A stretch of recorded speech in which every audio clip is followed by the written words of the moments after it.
Okay, really quickly, let's look at deferred or unearned revenue. So I kind of just made this up. I have a customer paid $5,000 for services that will be performed next month.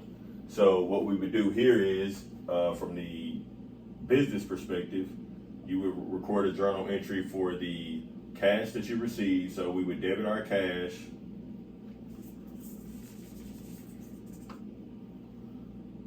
Debit cash 5,000, and then we're going to credit our deferred revenue.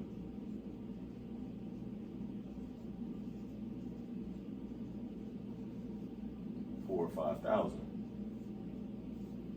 That's a horrible five. Okay, so what's going to end up happening is at a later date, maybe next month, when we record that revenue, when we actually perform that work that we're referencing here, we've already received the cash for that work. But since we haven't done the actual work yet, we can't carry that to the income statement as a revenue item. So right now it's in a deferred revenue, which is a liability account.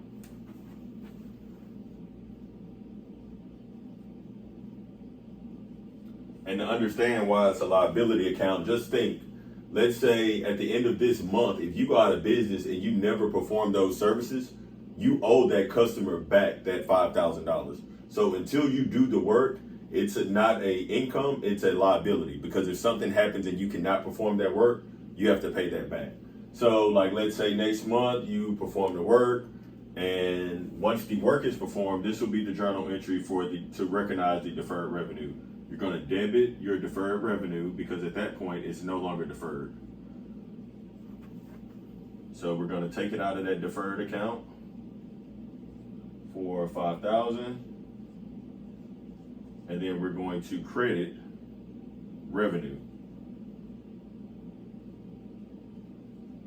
Service revenue or revenue is fine for 5,000. So once that happens, we've actually recognized that revenue. We can take it out of that liability account, decrease our liabilities, and increase our income for the period. But that's the way that deferred or unearned revenue works. So until you actually perform the work to earn that revenue, it's looked at as a deferred or unearned revenue, which is a liability.